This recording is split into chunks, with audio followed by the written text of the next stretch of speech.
ओम शांति। ओम शांति। ओम शांति। आज प्यारे बाबा की 30 तारीख के महावाक्य हैं। बाबा बोले, मीठे बच्चे, सबसे पहले यही ख्याल करो कि मुझ आत्मा पर जो कट चढ़ी हुई है वह कैसे उतरे। सुई पर जब तक कट माना जंग होगी तब तक चुंबक खींच नहीं सकती। बाबा ने कहा, बच्चे, सुई पर जब तक कट माना जंग होगी तब तक चुंबक खींच नहीं सकती। चुंबक कौन? शिव बाबा। सुई कौन? हम आत्मा। कट मना मैल, जंग।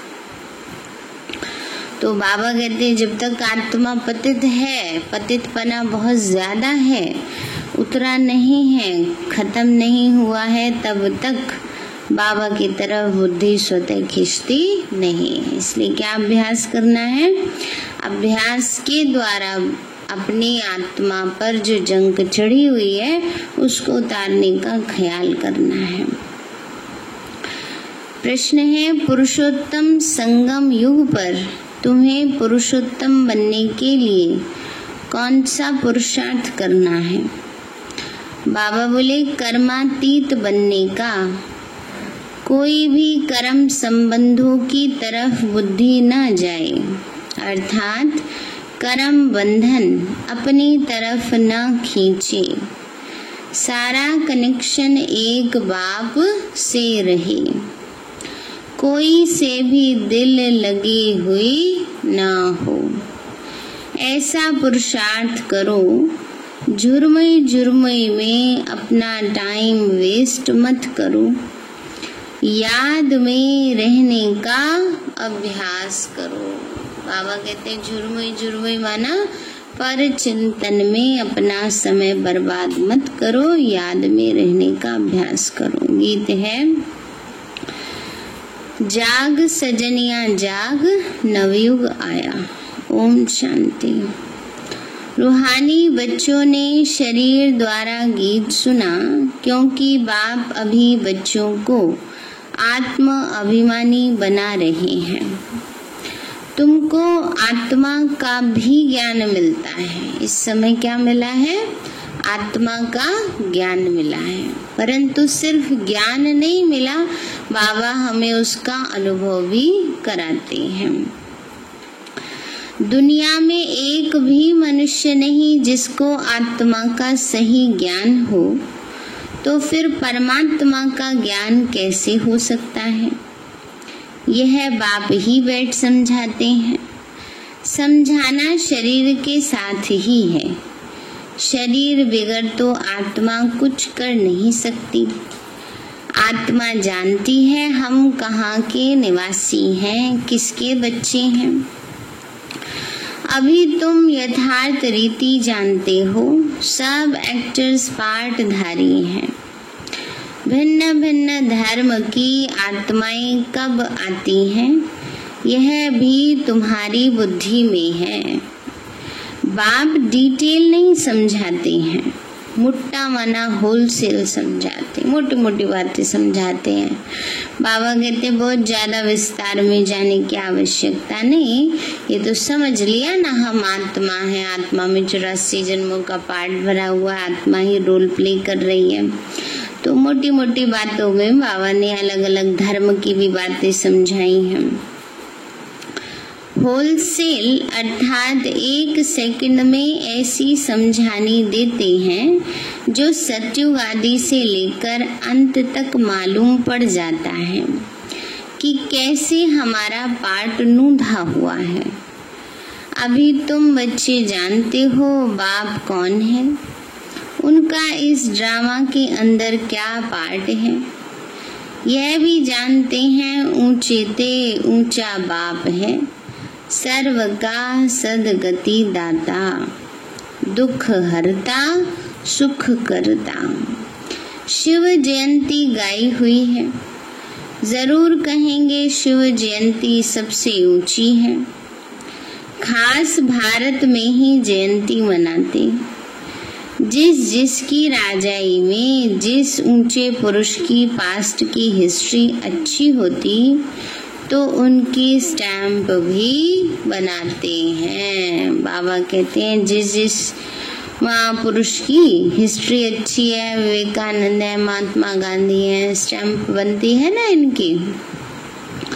विदेशों में जो महाराजा होते हैं उनकी बनती है। ऐसे ही आज आशा दीदी दिखा रहे थे 94 में ब्रह्मा बाबा की स्टैंप टिकट बनी थी ना, देखा था। जब माउंट आबू जाते हैं तो जो कॉन्फ्रेंस हॉल है उसमें भी लगाई हुई है उसकी फोटो, ब्रह्मा बाबा की, प्रजापिता ब्रह्मा की स्टैंप टिकट उस समय निकली थी। तो अब शिव की जयंती मनाते। समझाना चाहिए सबसे ऊंची जयंती किसकी हुई, किसकी स्टैंप बनानी चाहिए।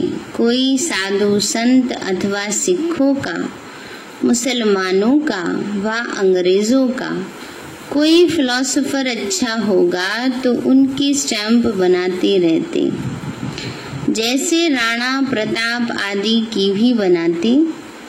अब वास्तव में स्टैंप होनी चाहिए बाप की, जो सबका सदगति दाता है। इस समय बाप न आए तो सदगति कैसे हो, क्योंकि सब रौरव नरक में गोता खा रहे हैं। सबसे ऊंचे ते ऊंचा है शिव बाबा पतित पावन। मंदिर भी शिव के बहुत ऊंचे स्थान पर बनाते, क्योंकि ऊंचे ते ऊंचा है। बाप ही आकर भारत को स्वर्ग का मालिक बनाते हैं। वह जब आते तब सदगति करते, तो उस बाप की ही याद रहनी चाहिए। स्टैंप भी शिव बाबा की कैसे बनाए। भक्ति मार्ग में तो शिवलिंग बनाते हैं, वही ऊंचे ते ऊंची आत्मा ठहरे। ऊंचे ते ऊंचे मंदिर भी शिव का ही मानेंगे। सोमनाथ शिव का मंदिर है ना, तो भारतवासी तमो प्रधान होने के कारण यह भी नहीं जानते कि शिव कौन है जिसकी पूजा करते हैं। उसका ऑक्यूपेशन तो जानते नहीं। राणा प्रताप ने भी लड़ाई की, वह तो हिंसा हो गई। इस समय तो सब हैं डबल हिंसक। विकार में जाना, काम कटारी चलाना, यह भी हिंसा है। डबल अहिंसक तो यह लक्ष्मी नारायण है, कोई हिंसा नहीं करते। मनुष्य को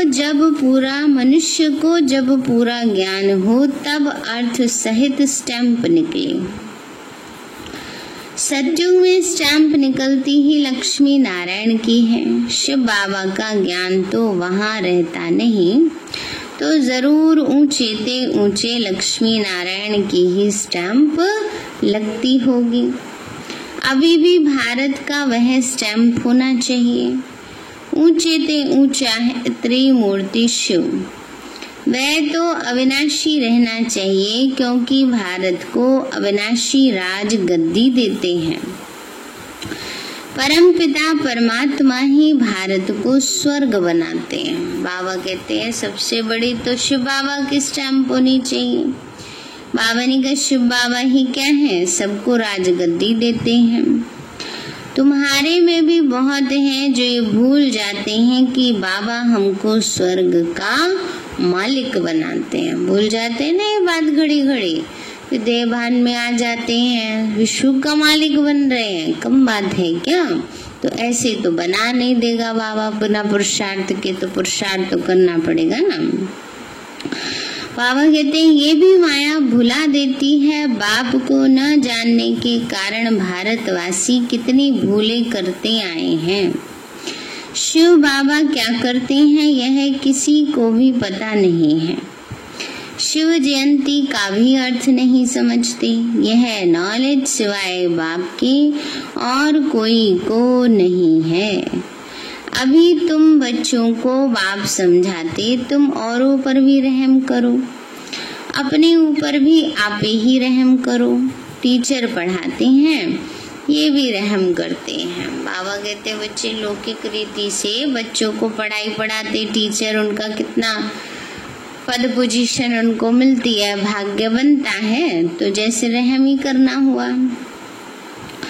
बाबा कहते बच्चे यह भी कहते मैं भी टीचर हूँ, तुमको पढ़ाता हूँ, वास्तव में इनका नाम पाठशाला भी नहीं कहेंगे, ये तो बहुत बड़ी यूनिवर्सिटी है, बाकी तो सब हैं झूठे नाम, वह कोई सारे यूनिवर्स के लिए कॉलेज तो है नहीं, तो यूनिवर्सिटी है ही एक बाप की जो सारे विश्व की सदगति करते हैं।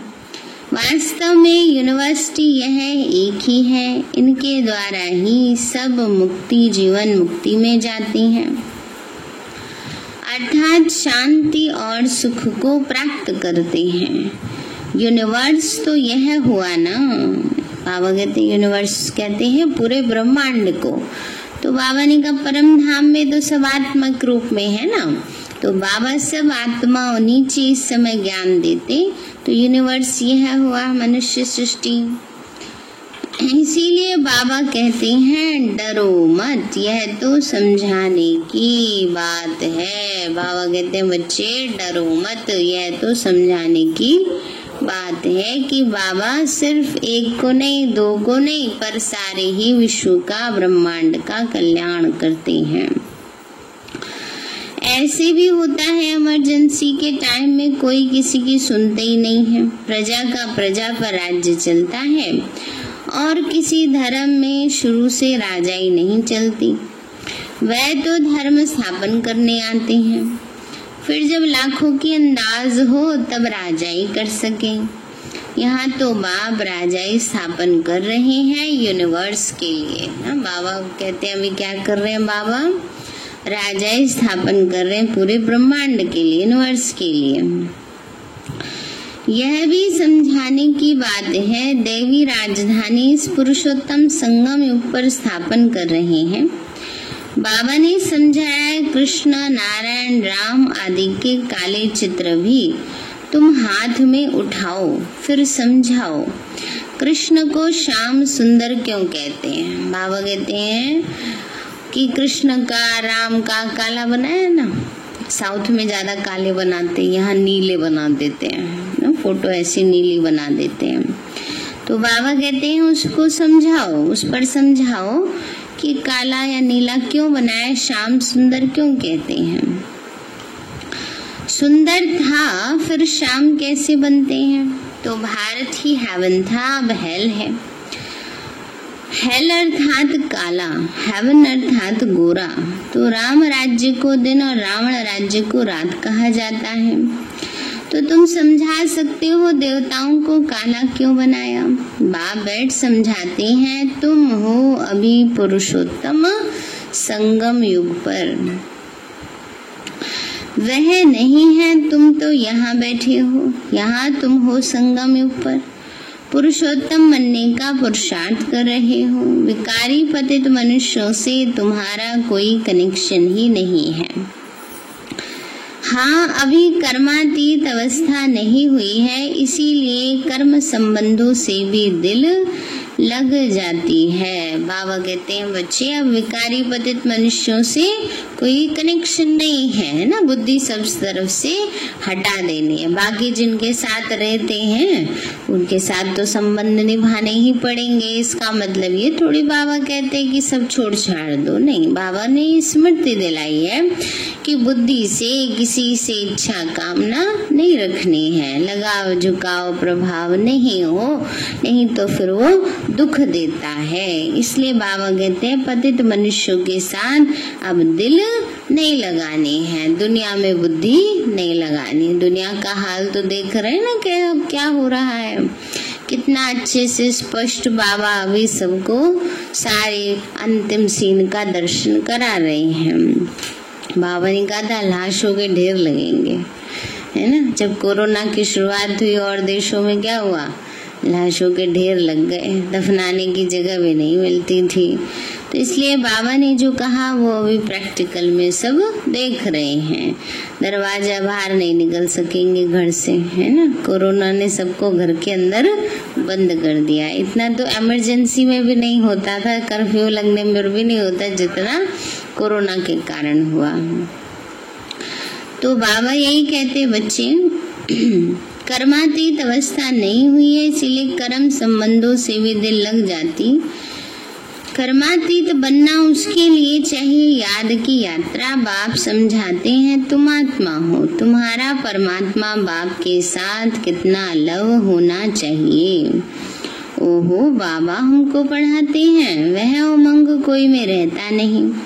माया घड़ी घड़ी देह अभिमान में ला देती है।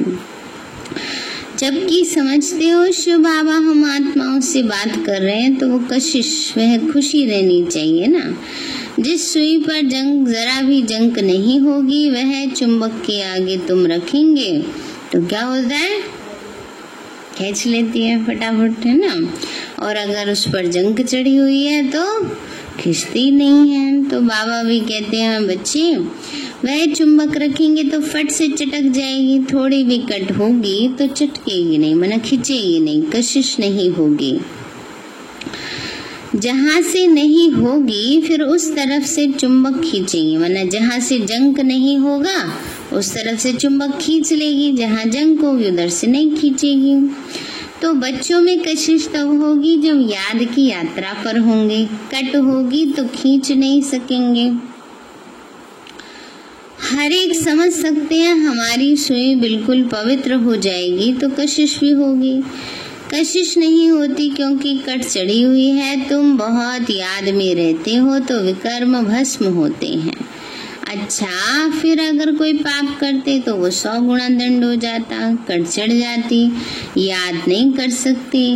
अपने को आत्मा समझ, बाप को याद करो, याद भूलने से कट चढ़ जाती है।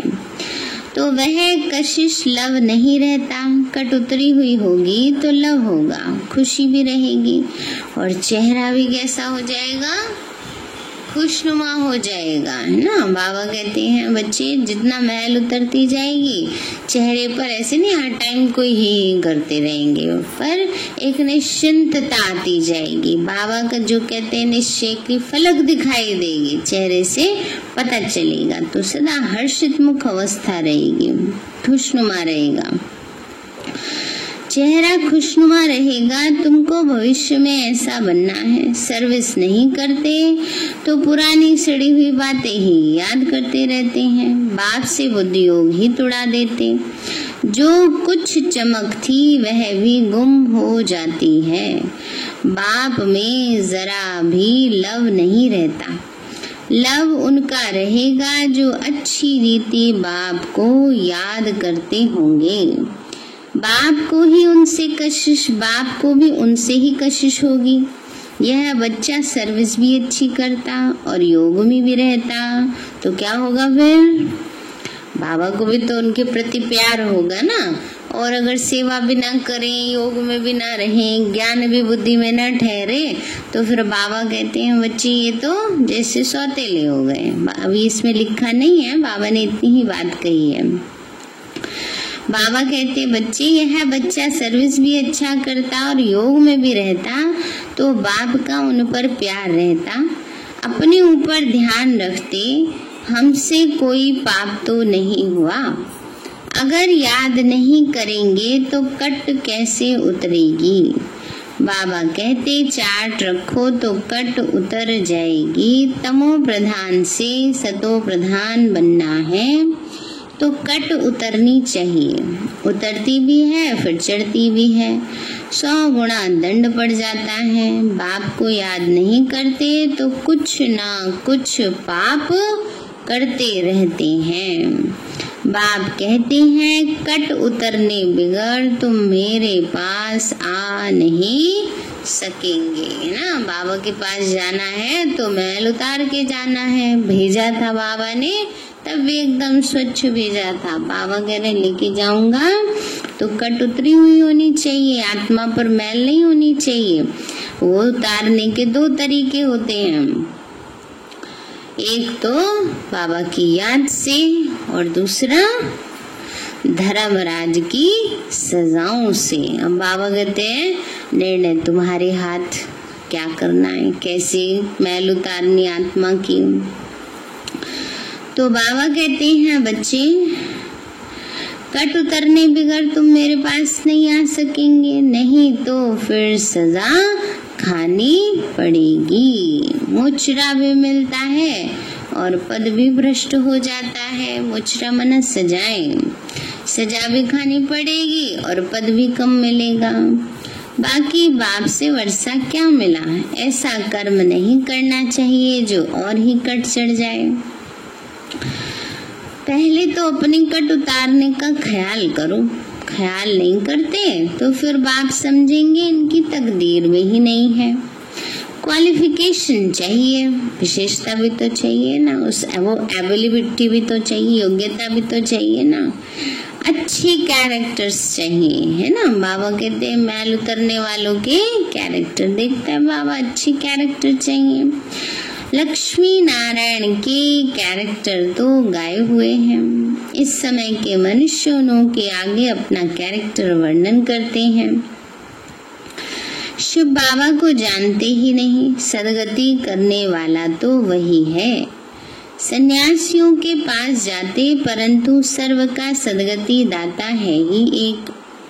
बाप ही स्वर्ग की स्थापना करते हैं तो फिर नीचे ही उतरना है।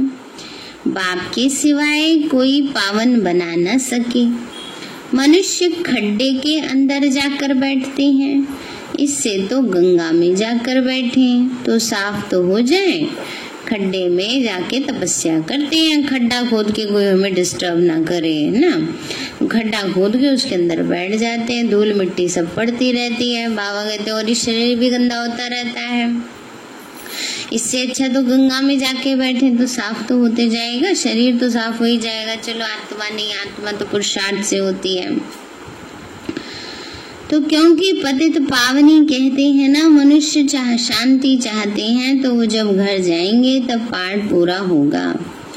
हम आत्माओं का घर है निर्वाण धाम, यहाँ शांति कहाँ से आई। तपस्या करते हैं, वह भी कर्म करते हैं, करके शांत में बैठ जाएंगे। शिव बाबा को तो जानते ही नहीं, वो सब है भक्ति मार्ग।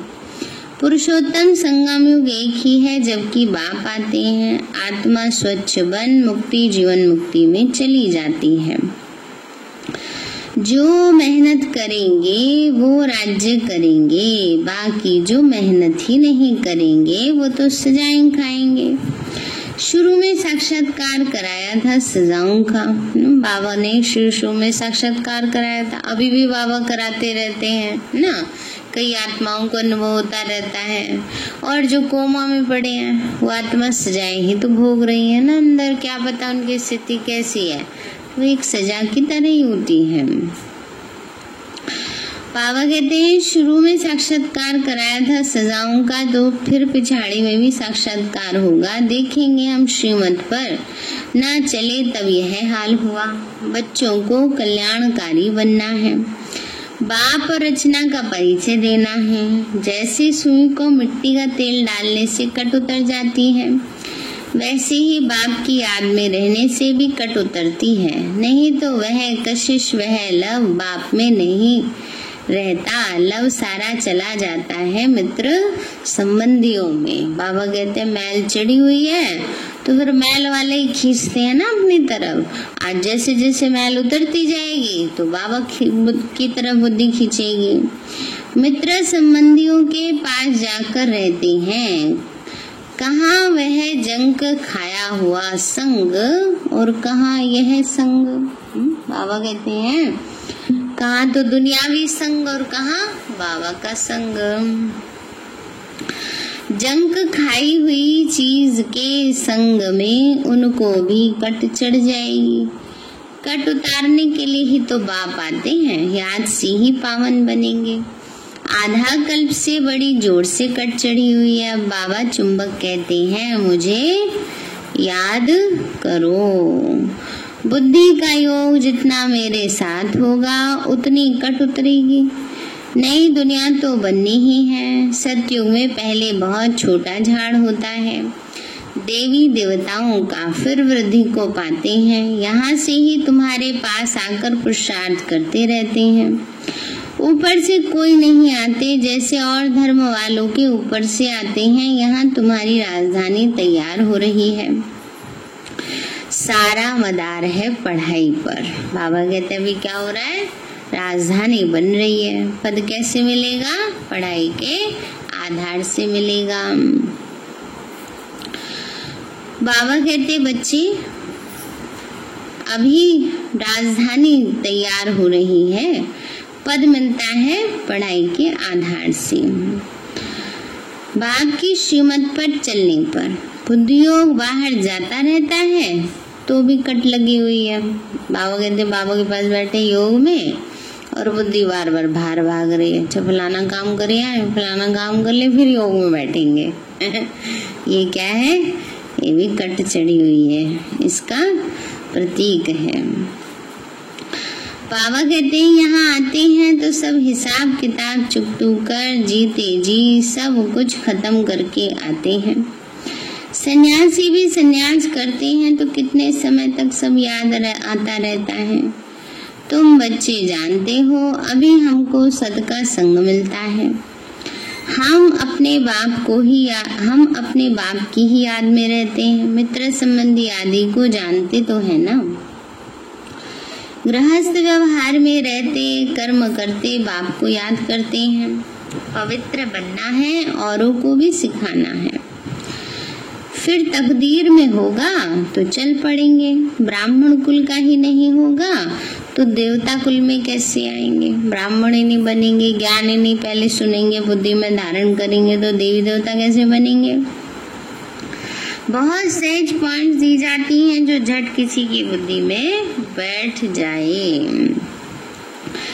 विनाश काले विपरीत बुद्धि वाला चित्र भी क्लियर है। अब वह सावर्टी तो है नहीं, देवी सावर्टी है जिसको स्वर्ग कहा जाता है। बाबा ने कहा बच्चे अभी देवी देवताओं की राजधानी तो है नहीं, संप्रदाय तो है नहीं जिसको स्वर्ग कहा जाता है। अभी 2 पंचायती राज्य है, समझाने में कोई हर्जा नहीं है। परंतु कट निकली हुई हो तो किसी को तीर लगे। पहले कट निकालने की कोशिश करनी चाहिए। अपना कैरेक्टर देखना है। रात दिन हम क्या करते हैं। किचन में भी भोजन बनाते, रोटी पकाते, जितना हो सके याद में रहो। रहते मानता है सभी, भूल जाते रोटी बनाते हुए। यही याद रहता है गोल बनी के नहीं। तो बाबा कहते खाते तो है माता जी, खाते हुए याद करना चाहिए पूरा पूरा। घूमने जाते हो तो भी याद में। बाप सबकी अवस्था को तो जानते हैं ना। झुरमुई करते हैं, पर चिंतन करते हैं, इधर उधर की बातें करते हैं तो और ही कट चढ़ जाती है। पर चिंतन की कोई बात नहीं सुनो। बाबा कहते हैं पर चिंतन की कोई बात सुनो नहीं। अच्छा मीठे मीठे सिक्के लदे बच्चों प्रति माता पिता याद प्यार और गुड मॉर्निंग। रूहानी बाप की रूहानी बच्चों को नमस्ते। रूहानी हम बच्चों की रूहानी माता पिता बाप दादा नमस्ते नमस्ते नमस्ते बाबा नमस्ते। धारणा के लिए मुख्य सार है। पहला पॉइंट, जैसे बाप टीचर के रूप में पढ़ाकर सब पर रहम करते, ऐसे अपने आप पर और औरों पर भी रहम करना है। पढ़ाई और श्रीमत पर पूरा ध्यान देना है। अपने कैरेक्टर सुधारने हैं। दूसरा है आपस में कोई पुरानी सड़ी हुई पर चिंतन की बातें करके बाप से बुद्धि योग नहीं तोड़ाना है। कोई भी पाप कर्म नहीं करना है। याद में रहकर जंक उतारने हैं। बाबा कहते याद में रहकर आत्मा पर जो जंग चढ़ी है वो उतारनी है। वरदान दिया बाबा ने, सर्व शक्तियों को ऑर्डर प्रमाण अपना सहयोगी बनाने वाले प्रकृति जीत भव। सर्व शक्तियों को ऑर्डर प्रमाण अपना सहयोगी बनाने वाले प्रकृति जीत भव। बाबा बोले सबसे बड़ी दासी प्रकृति है। जो बच्चे प्रकृति जीत बनने का वरदान प्राप्त कर लेते हैं उनके ऑर्डर प्रमाण सर्व शक्तियां और प्रकृति रूपी दासी कार्य करती है, अर्थात समय पर सहयोग देती है। लेकिन यदि प्रकृति जीत बनने के बजाय अलबेलेपन की नींद व आलस अल्पकाल की प्राप्ति के नशे में व्यर्थ संकल्पों के नाच में मस्त होकर अपना समय गवाते हो तो शक्तियां ऑर्डर पर कार्य नहीं कर सकती। बाबा कहते हैं जो प्रकृति जीत की स्थिति में स्थित रहते हैं तो प्रकृति उनकी दासी के समान सहयोग देती है। लेकिन अगर प्रकृति जीत के बजाय अलबेलेपन में आ जाते हैं या अल्पकाल की प्राप्ति के नशे में आ जाते हैं ना, कि हमें तो सब कुछ मिल गया, हम तो बड़े ज्ञानी बन गए, हमें तो ये प्राप्तियां हो गई हैं, ये नहीं होना चाहिए। बाबा करण करावनहार बाबा है, करा रहा है, हम तो निमित्त हैं और प्राप्तियां तो में सतयुग में होनी है। और वह व्यर्थ संकल्पों के नाच में मस्त होकर अपना समय गवाते हो तो शक्तियां ऑर्डर पर कार्य नहीं कर सकती। इसलिए चेक करो कि पहले मुख्य संकल्प शक्ति, निर्णय शक्ति और संस्कार की शक्ति तीनों ही ऑर्डर में है। बाबा कहते चेक करो। स्लोगन है बाप दादा के गुण गाते रहो तो स्वयं भी गुणमूर्त बन जाएंगे। क्या करो? बाप दादा के गुण गाते रहो तो स्वयं भी क्या बन जाएंगे? बन जाएंगे। अच्छा, सारे हैं मीठे बच्चे। सबसे पहले यही ख्याल करो कि मुझ आत्मा पर जो कट चढ़ी हुई है वह कैसे उतरे। सुई पर जब तक कट मना जंग होगी तब तक चुंबक खींच नहीं सकती। प्रश्न है पुरुषोत्तम संगम युग पर तुम्हें पुरुषोत्तम बनने के लिए कौन सा पुरुषार्थ करना है? बाबा बोले कर्मातीत बनने का। कोई भी कर्म संबंधों की तरफ बुद्धि न जाए, अर्थात कर्म बंधन अपनी तरफ न खींचे। सारा कनेक्शन एक बाप से रहे, कोई से भी दिल लगी हुई ना हो, ऐसा पुरुषार्थ करो। जुर्मे में अपना टाइम वेस्ट मत करो। याद में रहने का अभ्यास करो। गीत है जाग सजनिया जाग।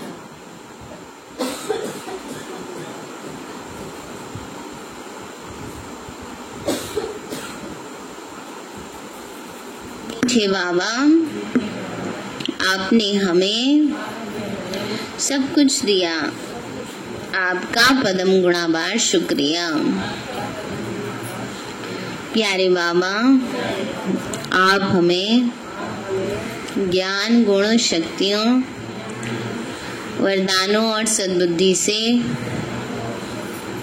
भरपूर करते हो। आपका बार बार शुक्रिया। मीठे बाबा, आपने मुझ आत्मा को, इस सेवा स्थान को, विश्व की सर्वात्माओं को निर्विघ्न बनाया। आपका बार बार शुक्रिया। प्रकृति के पांचों तत्वों का भी शुक्रिया। साइंस के साधनों का भी शुक्रिया। लौकिक अलौकिक परिवार का भी शुक्रिया। हे तन, तुम्हारा भी शुक्रिया। विश्व की सर्वात्माओं का और ब्रह्मांड की सारी शक्तियों का सब प्रकार का सहयोग देने के लिए शुक्रिया। मीठे बाबा, मुझ आत्मा ने जाने अनजाने में जिन भी आत्माओं को मनसा वाचा कर्मणा दुख दिया है, मैं उन सभी से क्षमा चाहती हूँ। मुझे क्षमादान दिलाओ। और जिन आत्माओं ने मुझे दुख दिया है, विघ्न रूप बने हैं, मैं उन सभी को दिल से क्षमा करती हूँ। सबका कल्याण हो, सबको सुख शांति सद्बुद्धि मिले और बाबा के सेंटर की सेवाएं खूब बढ़ती जाएं। शिव बाबा से सारी शक्तियां मुझ आत्मा में समा रही हैं, पूरे शरीर में फैल रही हैं, पूरे घर में फैल रही हैं, पूरी कॉलोनी में फैल रही हैं, पूरे देश पूरी दुनिया में फैल रही हैं। सब प्रकार के वायरस नष्ट होते जा रहे हैं। ये तन निरोगी होता जा रहा है। मैं आत्मा परम धाम में चमकती हुई मणि हूँ। सतयुग में पावन देवताई शरीर में हूँ। मैं अष्टभुजाधारी देवी दुर्गा हूँ। विघ्न विनाशक गणेश हूँ। मैं बाबा की छत्र छाया में पलने वाली सर्वश्रेष्ठ ब्राह्मण आत्मा हूँ। मैं फरिश्ता हूँ। ओम शांति।